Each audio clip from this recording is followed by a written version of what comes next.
Hello, everyone, and welcome to our very first Alumni Society event of the year. I'm Pedro Guerrero, CEO and co-founder of the Alumni Society, and I'm excited to be back here with all of you today.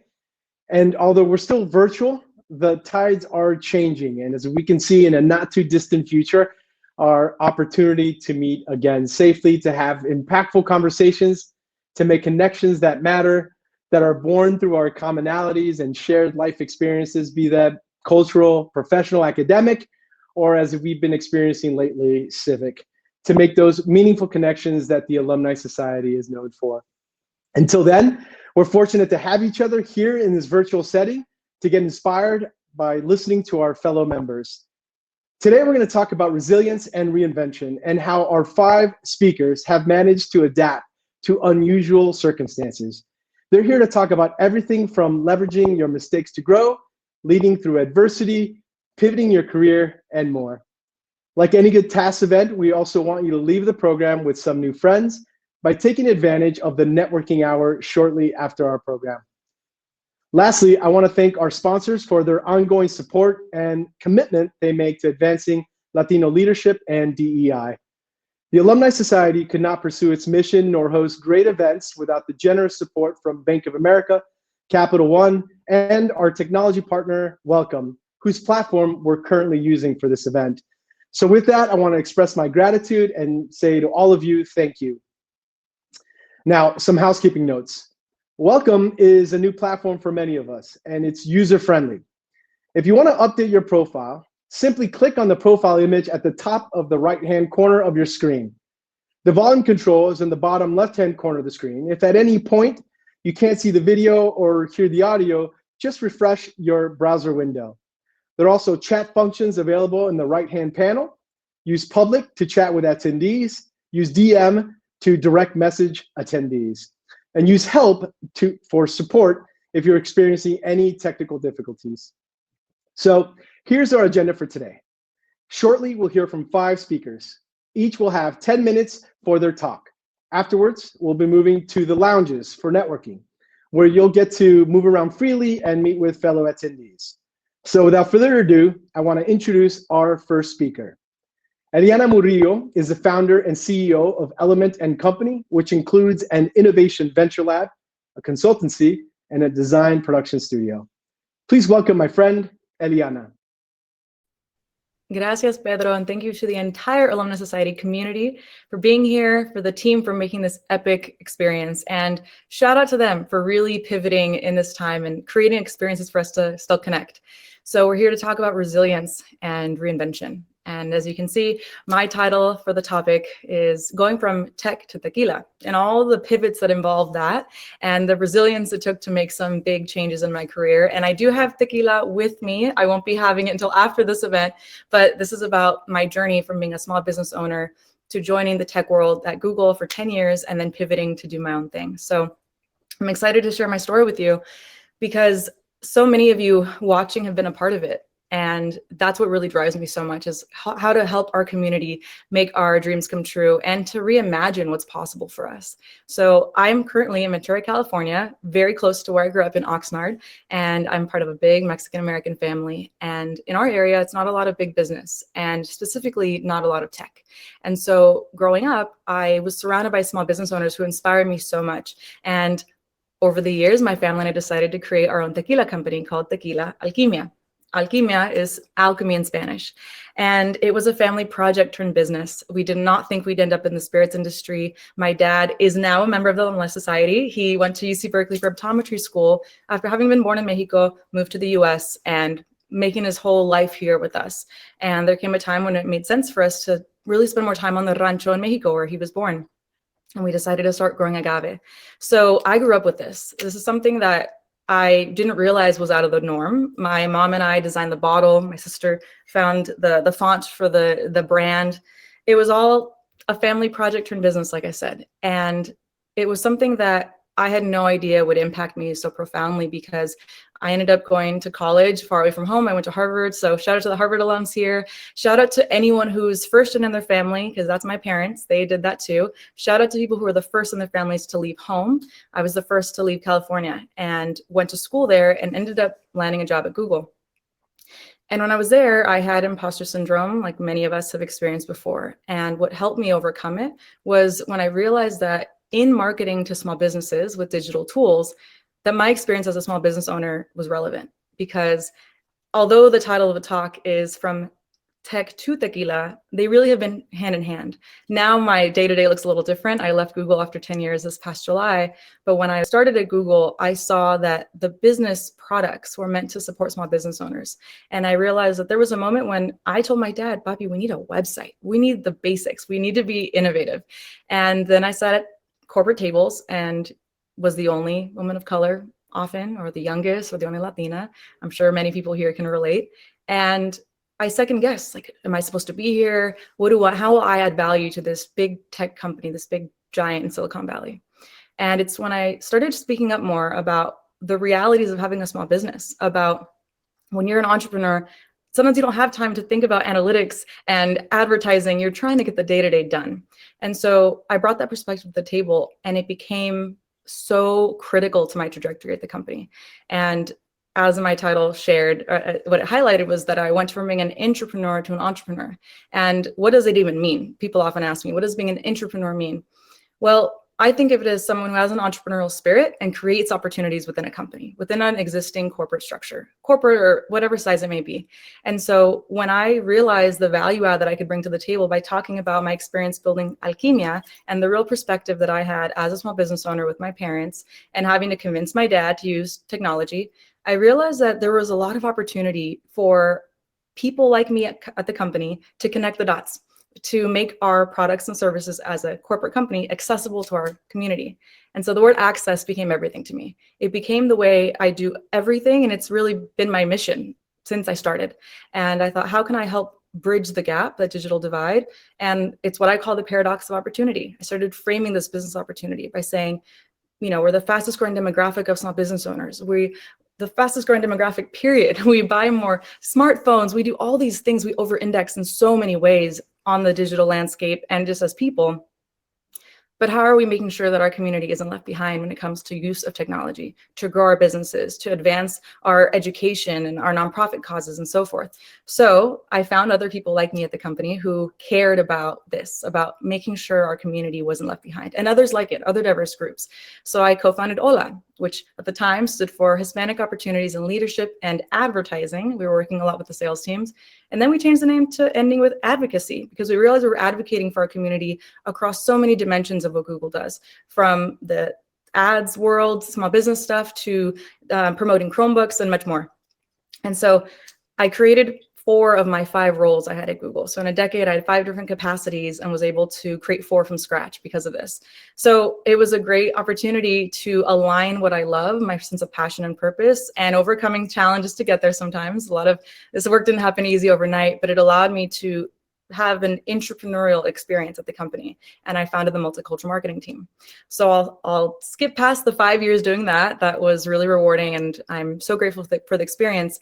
But I kept thinking about small business owners and how much I've been admired. I mean, I've been admired by them maybe, but I've been inspired by them especially. And I thought, I've worked with so many business owners in the work that I do in consumer and business to business marketing. And I thought, I've been doing this small business on the side for a long time. I think it's time to make a pivot. So in July, I decided to take the plunge and decided to leave Google. It was a great 10 years. But in that time, I did a lot of different things. And one of the challenges I had was that people thought I was crazy. They're like, are you working on small business marketing? Are you working on YouTube? Are you working on this or that? Because in the tech world, most teams at Google, for example, are very product focused, but I was people focused. I was community focused. And so that meant I did things very differently. And I had to own it and just commit to my way of doing things, even though I was definitely going against the norm, against the grain, but the outcomes were impactful. And it made me feel like my hypothesis was valid, that we could make a difference, we can make an impact, and think of our audience collectively and how we can make a bigger movement around use of technology. And so when I left, I realized that's what I want to keep doing. I want to be able to do tequila, but I needed more autonomy. I was ready to do more. And so the intro Pedro gave, thank you for that.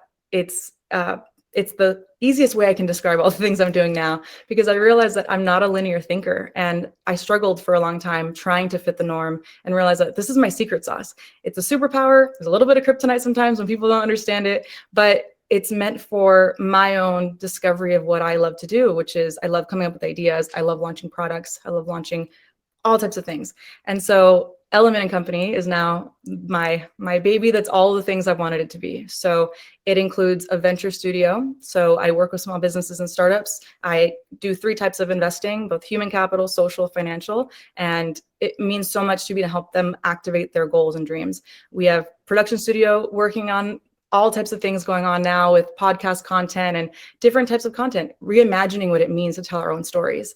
And there's so much more I'm doing that now I don't feel so self-conscious of doing, because sometimes, I don't know if anyone can relate to this, but when you're in environments with a very specific role, doing things differently can sometimes seem a little controversial. And I was supported in doing it, but always had to stay true to my values of, I know that the way I'm doing things is creating an ecosystem for what I did before. And now I am too. And Alchemy is a part of that. And it's been really, really amazing to apply what I've learned in the tech industry to a tequila company, which is a small business, and merging my worlds has been so rewarding. And so I leave you with hopefully some words of encouragement that will resonate for you if you've ever wanted to start a side hustle. I consider myself a serial side hustler. I've been in this for years, and it's not always easy. It's late nights and weekends, but it's worth it. And the reason I am so passionate about this is because sometimes we have a vision, but people can't see your vision. And often they can't see it until there's something tangible. And so the way that I was able to do this over the last 10 years and beyond was starting off with an example, starting off with that pilot, that prototype, so that people could wrap their heads around what I was doing. So that when I seemed like I had all these ideas and all these things going on, I could help it make sense for people that didn't quite see what I was seeing yet. And so that to me has been the X factor for creating things that people can envision. And so I can't wait to hear if you're building something, if you've had dreams to pursue on the side. Just know that it's worth it. Even when people tell you it's a little like, why are you doing something risky, or why are you leaving your corporate job? We need you on the inside as leaders. We also need you pursuing your dreams. And I hope you'll do both. So thank you for coming to my quick lightning talk. I hope that we can stay in touch. You can find me elianamurillo.com or Google me. I'm on LinkedIn, Twitter, all the platforms. And I'm excited to introduce your next speaker. So I am excited to introduce Horacio. He is the amazing leader. Horacio Zambrano is the Chief Strategy and Marketing Officer at TrueU. And so he and the rest of the speakers have amazing talks coming up, and I hope you enjoy them. So thanks for being here. Thank you, Eliana, for that introduction. I'm honored to be speaking to you guys today about resilience and reinvention. I want to thank the Alumni Society for the opportunity. I'm a 10-year career products and marketing leader here in B2B technology in Silicon Valley and the West Coast. I've developed an expertise in working with B2B startups in marketing and in cybersecurity. Currently, as Eliana said, I'm the Chief Strategy and Marketing Officer for TrueU. It's an early stage company just going to Series A. And while I'm pretty happy with the impact I have with these kind of companies today, where I'm helping them focus on their strategy, it hasn't always been easy to get here.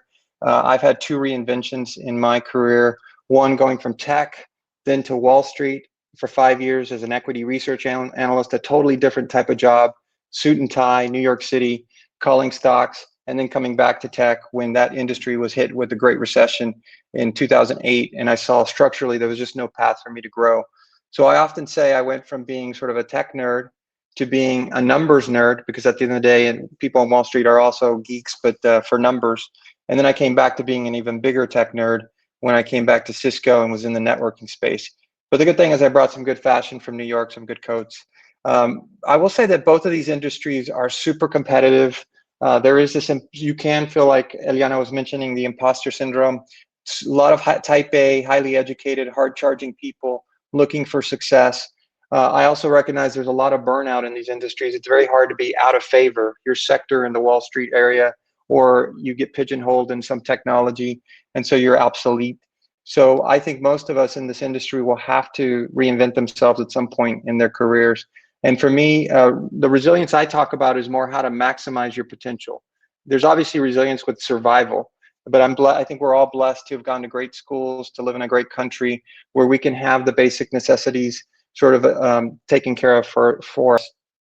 The first thing I've learned is that resilience sort of begins with your self-belief and your self-image. And the one thing that I know I can control in that is how hard I work and how much I apply myself. And that foundation was sort of built in my upbringing in Texas in the 70s and 80s. My parents were first generation immigrants from Tamaulipas, Mexico, que viva el norte. And, you know, three things that I know that they introduced to me was this idea of like work ethic. My father had hit his limits with what he thought was racism in the 70s in Texas, started his own construction business, and I was often out painting houses in the suburbs of Houston on hot summer days, putting suspended ceilings in Red Lobster restaurants, and always feeling like I was missing out on my childhood to some extent when I would hear the stories from my Stanford classmates of how they had spent the summer in the pool. But I think it made the second lesson really very tangible, that education was the only way out. And so there was a big focus in my family for that. And, you know, I think it made it really clear that that's where I needed to apply myself. The last thing was really around my Latinness, my Latino-ness. We spent a lot of time in Mexico, conviviendo, living with our cousins in that country, seeing a lot of the country, and realizing that they didn't have a lot, but they were super happy. And that in the end, it's given me a perspective all the way through my career that I bring with me to all these different environments. I would say since then, I've been adding to something that I call my confidence account. Every time I do something in my career, I feel that it's a challenge. I feel I add to it. So whether it was, you know, speaking to 300, 400 people in Peru when I was 22 in Spanish next to these distinguished academics, or staying up all night in Wall Street to do 3 earnings in one night, and then have the energy to project that recommendation. It's all these little things sort of added to that. The second part of self-image for me is how I look at my past experiences, because I think I can take every one of them and reframe them to the positive, or I can reframe them to the negative. You could say, well, you went to Wall Street for 5 years, you lost those 5 years, you came back to tech, you could have been a VP or C-level much sooner. But the fact is, it added something to me that I'm using right now. And, you know, the same thing as when I started a consultancy 3 years ago, and I'll talk about why I did that. You know, I still have that LLC, but it didn't turn out to be the agency I wanted, but it changed me fundamentally in terms of who I am. So I think that I became a much better executive where I'm at today. And so I think you can always look at your past from a negative place, or you can just start to take the learnings from it. And actually, it's important that you do that for the way you position yourself for the future. When I started at Wall Street, I would imagine myself like on TV giving these stock calls. When I built that consultancy, I would imagine myself walking into this office with 30 people, 40 people working, and what the meetings would be like, what would be that culture, what would be our all hands meetings. You know, I've used visualization as a key way to believe that it's worth it at the end of the tunnel. I think you need two things. One is a belief in yourself, and that what you're doing matters.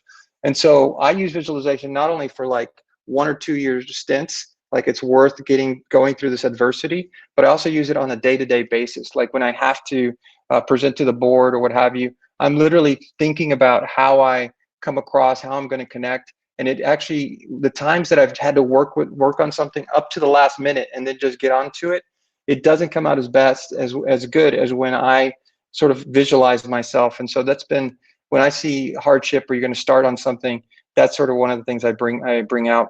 I think another thing I learned from these two very different environments is that your life experience is cumulative, and you can take that for granted. When I went to Wall Street, it's an apprentice business in equity research. Your analyst teaches you the mechanics of it, and I was doing software research. And when I was there 4 months in, my analyst left the company because of the dispute for money. And for me, it was like, okay, I just switched my career. Am I going to lose my job with this transition, or am I going to stay on? And my MD actually called me to his office and said, you know what, you got the job. And the reason I got that was because the sales force felt like I was mature, like I knew the industry, the software industry, and even though we needed to do the financial analysis, I was able to bring that maturity and that perspective to the table. That day, there was actually an earnings, and I had never done an earnings by myself. I had done a lot of the mechanics of it, but the analyst was the last person to do it. And I was able to do it overnight. I reread the note several times, rewrote it. I did the analysis. I even waited. I was in LA at the time. I even waited for the New York firms like Goldman Sachs to put out their notes to make sure I hadn't done something wrong. But it was on track. And so I did that, and a year and a half later, I was StarMind ranked as one of the top analysts for software and equity research. And so you just chipped away at that, and that added again to that confidence count. The last thing I'll say is how to get. I think you need to. I needed to get a handle on fear, and I did that in the good times. I'm not sure I would do it now, but fear to me has always been like a paralysis. And if you have to adapt to something, some adversity, it can be that.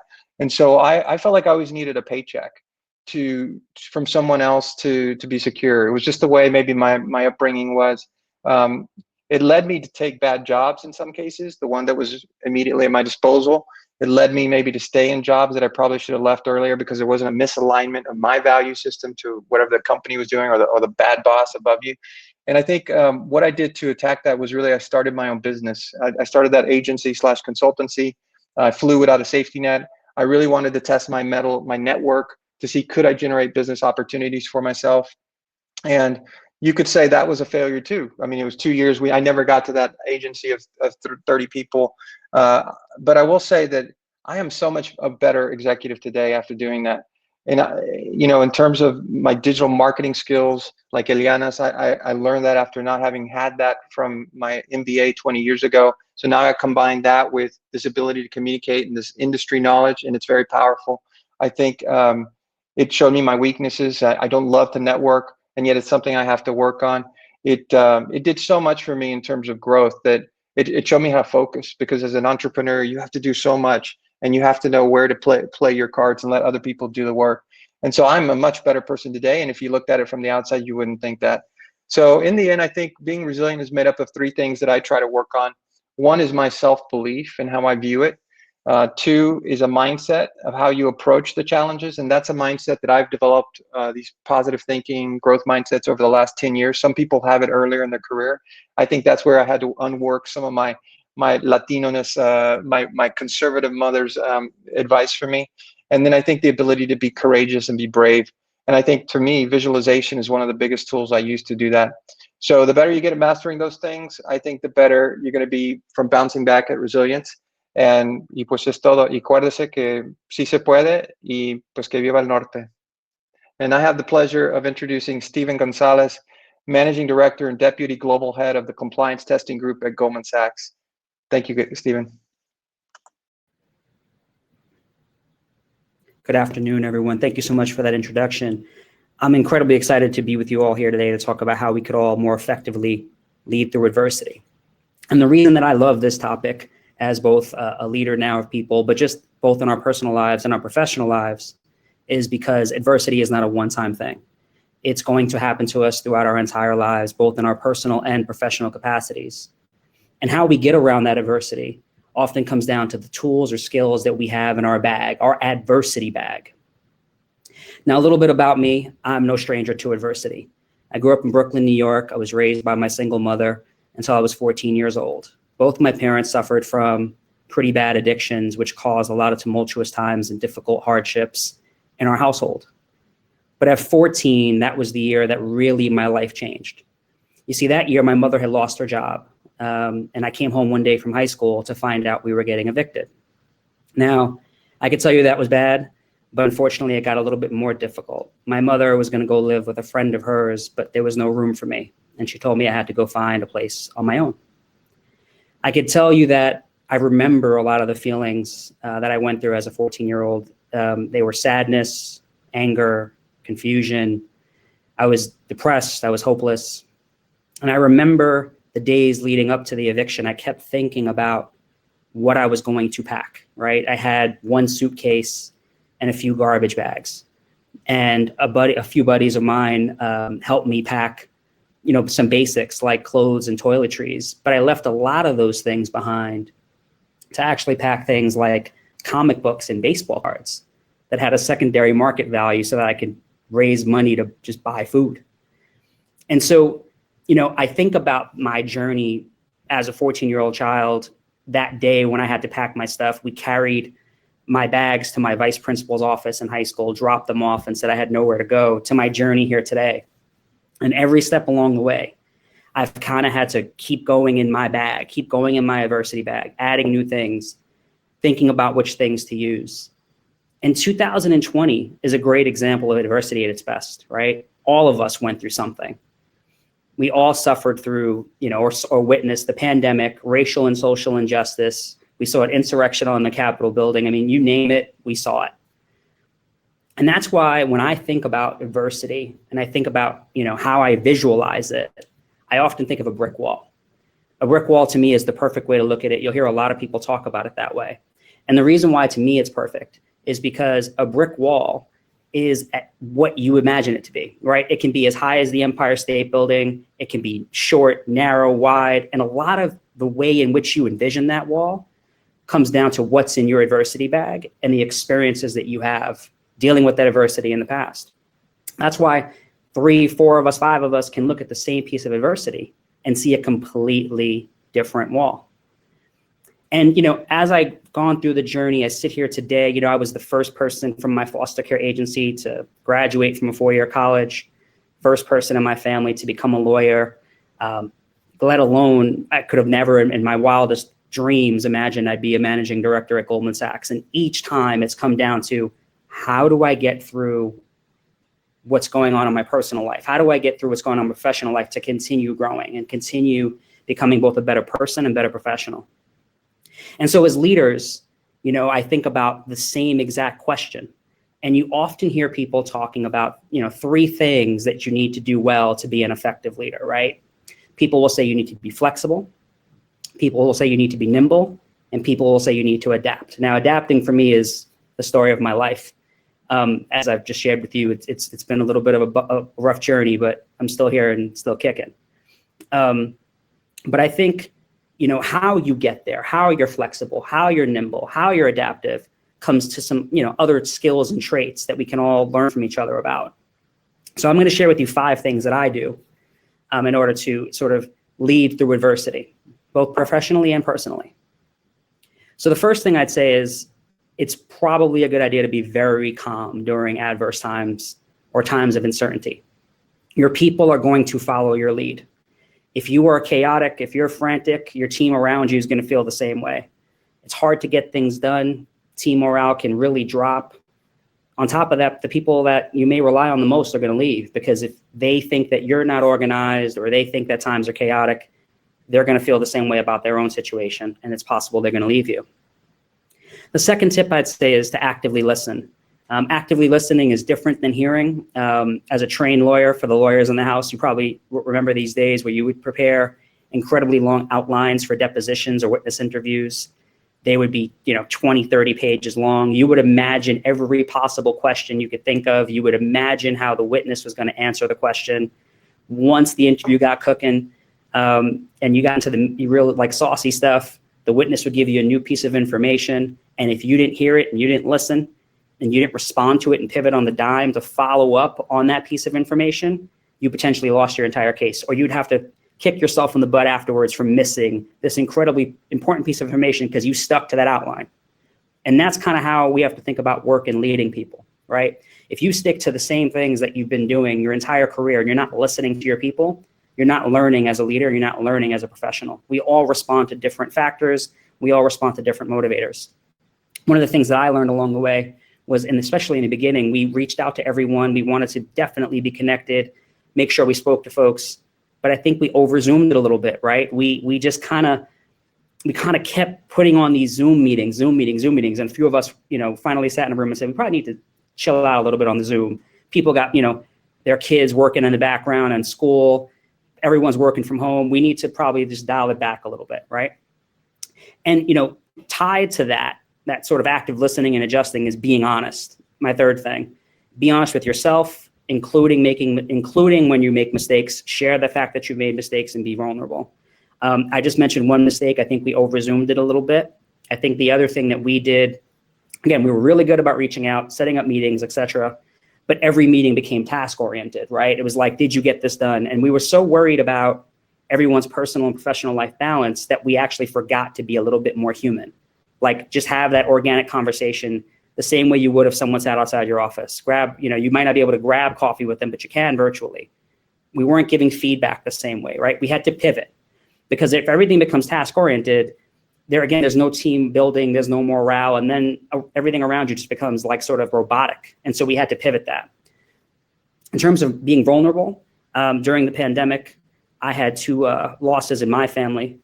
Two people passed away during the time, and it was hard. And I told people that worked with me in terms of both my manager, my direct reports, my peers, like, look, I'm going to be a little off. And they respected my time, my boundaries. When they were off, they shared with me. And together, both of us being vulnerable, we actually got more stuff done and built the team morale, and trust grew even stronger. So I would suggest you do that. My next tip is, set short-term goals. Our careers, our jobs, our lives are a long-term journey. And when things are sort of going on around you, if you don't set short-term goals and then celebrate them, what ends up happening is you just feel like you're running in quicksand, right? Everyone feels stuck forever. And then also, again, your people are going to feel like they're just kind of robots in a factory. So you've got to remember to set those short-term goals, make them milestones, accomplish them, and then celebrate them. Little things like thank you, good job still go a long way. I know in 2020, I wasn't the best at it because, again, we were just dealing with everything that was going around. So we had to step up our efforts. And then the last thing I'll say is don't forget who you are, right? At the end of the day, you still need your mental health. You still need your balance. You have to figure out how to navigate the world. When the pandemic started, I definitely just kind of locked into work. Again, right when the pandemic started, my mother passed away. So we had to deal with that. And so I lost myself a little bit, right? Wasn't praying as much, wasn't working out as much, and just was totally focused in on work. And then kind of once I remembered that the things that were important to me, I pivoted. And the other thing that I did too is I kind of looked up and realized that we had a lot going on in our community, right? The pandemic was hitting us hard. And the racial and social injustice was hitting us hard. So I tripled down on those efforts. I got involved in the campaign and did volunteer work, both knocking on doors in Philly and did voter protection work. I joined the National Board of Alpha, which is an organization dedicated to empowering Latinos and Latinas. I reached out to all my mentees. I reached out to people in my support system, both up and down. Sometimes it wasn't just work related. It was just checking in, right? Reminding ourselves that we are human and we have to take care of ourselves. And so, I really strongly suggest that you don't forget that as things are getting more difficult. So those are the 5 tips that I'd share with you all today. I hope that you found them helpful. Again, I would say that anytime you're facing that brick wall of adversity, keep reaching into your bag. And, I'll leave you with that same question, right? The next time that you're faced with the brick wall of adversity, what are you going to put in your bag? And with that, I'm now going to hand it over to Cristina Antelo, who's going to discuss with you the most diverse Congress ever. Hi there, my name is Cristina Antelo and I'm the CEO of Fair Ox Strategies. I think I'm also the resident lobbyist for A2A or for the Alumni Society. And so today I'm here for your civics, recent civics lessons. I would highlight to you all that today in the Congress, in the 117th Congress, we have 9 white men that are named John. And there used to be a joke in Washington, D.C. that there were more white men named John in the United States Senate, 100 senators total, than there were people of color. And up until about 2 years ago, that was true. That had been true forever until we finally were starting to elect some members of Congress that were starting to look more and more like America. And that is something that has been something that is so important to me over the last 2 decades that I've really invested myself, not only kind of for my clients and what have you, and doing my job for the various firms I've worked for, the various clients, but this has been the personal passion that I've had. And I have to tell you that going back and looking at January 6th and watching kind of what's happened to our country over the last 4 years, and a lot of that strife being based off of the fact of seeding in racism across the board, but specifically even the several instances that we've seen against Latinos, that has really kind of sparked in me kind of this renewed passion, this renewed urge, and several times along the way thinking to myself, like, are we really making any progress? Are we really being accepted here into this country that many of us have maybe even predated some of our white colleagues around the way in some parts of the country? Are we being accepted and being asked to be a part of the table and part of that conversation? and in this last election, it is the hashtag most diverse Congress ever. This is it. And for the first time in the United States Senate, there are 6 Latinos. We make up 18% of the population. And this is the most Latinos we've ever had. African Americans are even kind of have a tougher spot. There are 3 African Americans. That's how many there were last time. That's the most that there's ever been at one time. They make up 12% of the population. And then I look over at the House of Representatives. These are record numbers for the Congressional Black Caucus, the Congressional Hispanic Caucus, and the Asian Caucus. They make up now almost 100 members in total, which is more than we've ever had. There's over 140 women in the United States Congress. And now with the election of President Biden, we finally have been able to kind of break the glass ceiling on a lot of different positions, not only a woman of color in the vice presidential spot, but across different agencies and what have you. And so with that, I guess I wanted to kind of bring kind of the lessons that I'm learning from that in the activities, and what that could mean for us kind of as a society. I think that the Alumni Society, at many of the events that I've been to over time, talks a lot about wanting and needing to diversify our corporate culture. And what does that mean in C-suites? What does that mean kind of in the boardroom? And I would submit to you that it's equally important to do that from the political perspective. For example, take the conversation around the minimum wage. The minimum wage, has been stuck at $7.25 probably since I was a teenager. And, every time we have this conversation, it strikes me that in the Fortune 500, how many CEOs of color are there? There are a handful. And I submit to you that I think that conversation around the minimum wage would be substantially different if 18% of the Fortune 500 CEOs were Latino, if half of them were women, if 12% of them were African American, if those CEOs, if those boards, if those C-suites looked like America, would that conversation be different? And it's equally important to me that lawmakers represent the same perspectives of those that have had those kinds of hardships, to have grown up through hardships and then be at a place where you're able to impact policy, to be able to have that conversation is so very important. And so then, kind of again, looking at what we were going through last summer and watching the response from the constituencies around the country and voters around the country, seeing them be actively engaged, seeing them actually say, it doesn't even matter that there's a pandemic, that I can't go to a rally, that I can't knock on doors. You saw people really, for the first time in our communities, stand up and say, I want to be counted. I want to have a voice. I want to take a role and play a role in this election. And in a place where, like in several states where it really made a difference, new states that now, people are talking about, like, are they in play? And do voters do voters of color stay in play and engage in the conversation? For me, that's kind of been kind of one of the highlights, one of the hopes that I have kind of going forward. There have been many times over the last 4 years where it's been a cynical process to see, and you start to wonder, like, are people, paying attention? Do people care? Is this, again, are we included? Are we part of this conversation? And so then I, kind of looking towards kind of what we can do in the next cycles to ensure that Latino voices continue to be included. I think that in various communities, it's important that we communicate kind of what are the policy ramifications, what are the interests of our communities, of our families, what is important to us, and making sure that we're still kind of, again, bringing our own seat to the table if we're not given one, and kind of making sure that we're included as people continue to divvy up that pie, and know that, again, communicating that across to our constituencies, kind of what are the benefits that come, and kind of what are the detriments if we don't participate. Registering to vote is obviously the easy and fast one, and getting out there to vote. But kind of making sure kind of along the way, I think, there's always this hyper focus on races that are at the top of the ballot, a presidential race, for example. But even in the localities where you are at the state and local side, having more interest and more play there, I think is equally important. So in all of that, I would bring back kind of the continued also power that we have as a community to support candidates, to encourage then those candidates, if they are able to win in office, to have staffers of color. I think that's another piece of it that is important, to ensure that, the average and median age of staffers is 27 years old, making sure that those staffers are of color and have those same kinds of communities of interest in mind when they think about it. Several years ago, when the Black Lives Matter movement really took place, even before this last election, people started to think about policing and reform in that way, and judicial reform.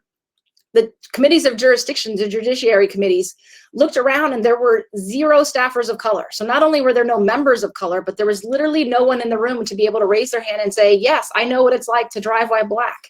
I know what it's like to be Latino and to be pulled over in New York City and just be, for the stop and frisk. So it is important, I think, to kind of encourage your lawmakers, not only to support candidates, but to encourage them to have staffers that look like America, to be representative in those conversations. And then, to continue to have, the corporate dialogue. So even amongst the different corporations that you have, like, it's one thing to represent your corporate interests, but represent your employee interests, and kind of what does that look like across the board for a policy that impacts, your business at the top line, but your constituencies from that other level as well. Because I think that a lot of times those perspectives of a business aren't represented. The kind of down ballot, if you will, in a company of how those different policies impact not just like, the folks at the top or even the stock prices, but to employ their employees. So I guess overall, the message is to continue to have hope in terms of even in the political strife that we saw last summer. And on January 6th, probably one of the darkest days that I had, kind of as a lover of politics, somebody who studied it since I was 15 years old, and really started to doubt our democracy. But the democracy is only made whole and made stronger if we continue to participate and not to give up, no matter what the cynicism might be. With that, I'm going to go ahead and introduce our next speaker. Pedro David Espinoza is the VP of Development at Silicon Valley Leadership Group. His talk is going to be on unfinished success, leveraging your mistakes to grow. Thank you so much for this wonderful opportunity. It is an honor of being here. Me llamo Pedro David Espinoza. I am 26 years old, and I was born and raised in Peru. So let me know, text me on the DM if you've ever been to Peru, or if you had a lomo saltado o ceviche, ají de gallina, papa rellena, just hit me up and I'm happy to cook for you. I have a YouTube cooking channel. But today we're going to talk about growing through mistakes and failing forward. And that's the beauty of Silicon Valley, is where we really cherish how to celebrate and learn from our mistakes. Mi familia, I was born and raised in Peru. This is where we're from. Pampas Grande. It's a very, very, very small village, 3,800 meters above sea level, or 12,687 feet above sea level. And I was very, very blessed and fortunate to have a very supportive parents and 2 older sisters, powerful Latinas, who very much encouraged me to study and work hard. And I really followed my sister's example. I think the first mistake that I did, and it's very interesting how we're talking about mistakes and how we grow, is during high school, I dropped out of the honors program, or like the IB program in Peru. And I remember the IB coordinator was, you dropped, you're not going to graduate to college, you're not going to even go to an American college, you're not going to be like your sister Karina, who went to Stanford, class of 2012.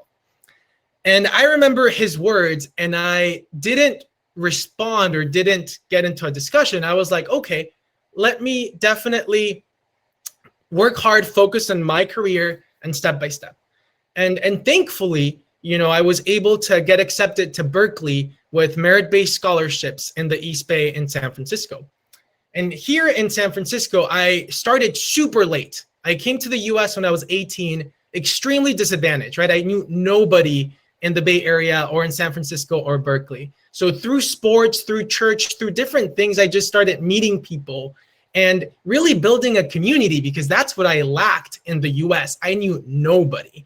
And so by starting late, I really leveraged different channels to build my personal board of advisors. And this leads me to my second mistake that I did as a freshman at Berkeley, is I missed my Calculus 1 class that was at 8 a.m. in Berkeley, for those of you who've been. And I decided to grab breakfast. Como un buen peruano, quería un ceviche en la mañana. And I see this 80-year-old man wearing a suit, eating at Crossroads, the dining hall of UC Berkeley. And in my mind, mi mamá siempre me decía, júntate con los mejores, which means surround yourself with the best. And so I was like, okay, I'm going to introduce myself to this senior man. Entonces yo voy con mi Walmart t-shirt, mi pantaloncito, y le digo, hi, Frank, me llamo Pedro, I'm from Peru, can I eat breakfast with you? He's like, sure.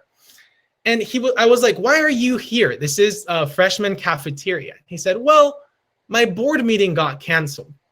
And I was like, really? What board? He said, well, I'm a trustee at the University of California. And I was like, ooh, that's really cool. And then I see that he has a flag, una bandera de Uruguay y otra de US. And I was like, oh, I'm from Peru. I've been to Argentina and Brazil, but I haven't been to Uruguay. And we started talking in Spanish. We connected because he said that he used to be the US ambassador to Uruguay under President Bush. And how does that happen, right? Like this 84-year-old man, 18-year-old freshman from Peru, we connect. We don't even share the same mother tongue or zip code or socioeconomic status. And then we start talking in Spanish, and he shares how he used to be the CEO of Jefferies, the global investment bank. And I share with him how I aspire to create my first business. And so he gives me his business card. And 5 years later, when I graduate from Cal, can you guess who was the first investor in my first tech startup when I was a 22-year-old entrepreneur? His name is Frank E. Baxter, right? The trustee, the CEO of Jefferies, the US ambassador to Uruguay. So it's really taking advantage of these errors and mistakes and challenges as opportunities for us to grow, not only as entrepreneurs and students, but as learners as well. This example of Frank and how he funded my first startup, Smiley Go, led me to write a book because I was a Latino entrepreneur. I saw that in tech, very few entrepreneurs look like us. And that led me to write a book called Differences That Make a Difference, where I interviewed 100 CEOs like Eric Schmidt, Michael Dell, and Pat Gelsinger on what worked and what didn't work when building a culture of belonging, when we really want to include and retain top talent. And this led me to my other mistake, which was hilarious at Stanford after Berkeley, that I didn't attend this seminar called Stanford Sparks. And at the end of the quarter, what Stanford faculty do is they send you a feedback form. And I remember Professor Jack Fuchs from engineering sent me an email asking for my feedback. And I was very blunt. I said, Jack, I didn't attend a single seminar, but I'm happy to meet at Cajo for coffee or noodles or whatever. And Jack was like, sure, this is so bizarre. Like, you didn't care about class, but you want to meet? Let's do it. And I was like, okay. So we meet at Coho. And then Jack turns out to be that he loves running. And I am not like the best athlete in the world, but I do like to run or play football in Peru, or tennis or whatever. And so we just start building this relationship through sports. And Jack opens up and he says, like, you know, Pedro, like, I'm a board member, I'm a venture capitalist, I'm a lecturer at Stanford. I really need exercise because it's good for my health. And playing tennis or going for a run with you every other week means the world to me. And I was like, wow, Jack, for me, it means the world to hang out with you because you're a Stanford professor, you're a VC, you are an LP, a limited partner, you know how this entrepreneurship system works in the Valley. And so we just connected and became really good friends. And later, when his son wanted an internship at a startup, a video game company, Jack was like, Pedro, I don't know any video game startups. I don't play any video games. Obviously, you're 22. Can you connect my son to some of these startup internships? And I was like, of course. I was part of Berkeley Skydeck and knew a bunch of startups in the gaming system. And I helped Jack through that way. So that's another example, folks, of how younger people and junior people can mentor. And it's bilateral mentorship that we can support one another. And this leads me to a very hilarious mistake that I did as a young entrepreneur, where I texted the wrong Ron. So for those of you who don't know, Ron Gonzalez was the first Latino mayor of San Jose, the capital of Silicon Valley. And his initials are RG in my iPhone.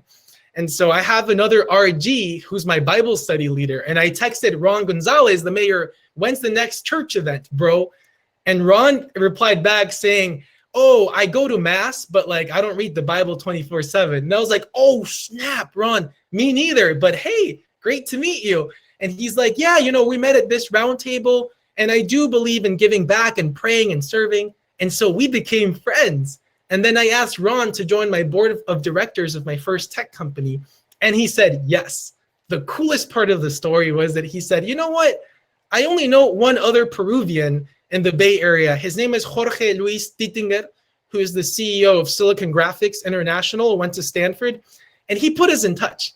And guess what?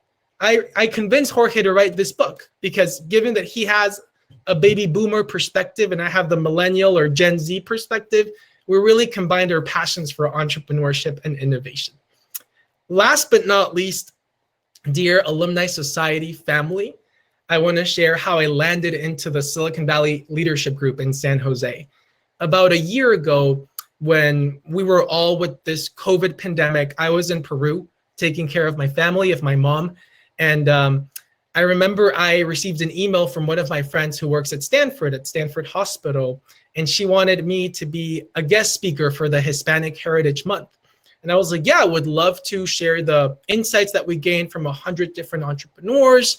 And I would love to share how we empower Latinas from Peru to become knitting entrepreneurs in PAN Peru, where these are underestimated women founders. And she was like, yeah, but we want to fly you to Stanford. Can you come?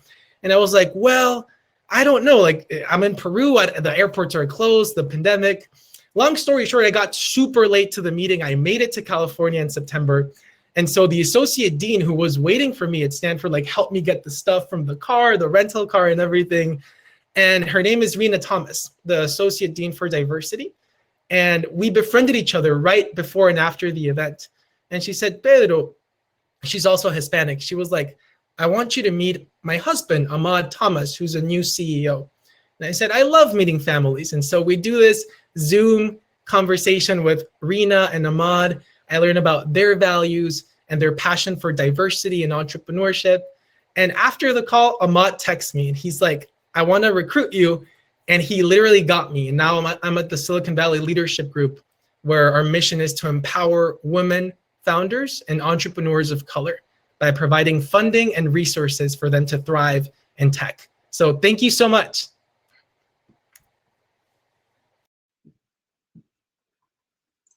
Thank you. Thank you, Pedro, my tocayo. What a great story. And thanks all of the speakers for sharing your incredible insights, for being vulnerable, authentic, and I mean, I just can't stress enough how inspiring all of you were today. So thank you so much. Events like today is what we live for here at the Alumni Society. And I want to thank all of you for joining us. And again, I want to thank our sponsors, Bank of America, Capital One, and Welcome for helping us make today a reality. Lastly, please keep an eye out for an email requesting your feedback for this event. We're going to be sending out a quick survey. And as a show of gratitude for completing it, you'll receive a free electronic copy of Pedro Espinoza's book that he referenced, Differences That Make a Difference, which he co-wrote with Jorge Tittinger. So now, switching gears. Up next is our networking hour, where we're going to take a few minutes to meet, in a few minutes, we'll meet in the lounge. To get to the lounge, simply click on the lounge button above the stage. When you arrive to the lounge, you'll see a list of different rooms available. And feel free to move around and explore some of the rooms. There is a maximum capacity for each room of 10 people. So if a room is maxed out, just find another one. Once you're in the room, the networking is self-guided. So while it's not required, we encourage you to either appoint someone in the room to be the host or perhaps step up yourself and host and help essentially facilitate the roundtable introductions and the conversation. So once you're there, share your name, your title, your company, and location, and maybe start by talking about the stories or the insights that really resonated with you today. One more thing too, once you're there, obviously we're here to have fun and to network. There's a photo booth that you could use in the lounges, so make sure to use it, take photos, save them on your computer, or share them on social media. And when you do, make sure to tag the Alumni Society. So thanks again. I hope everyone enjoyed the discussions, and we hope to see you again soon. Nos vemos.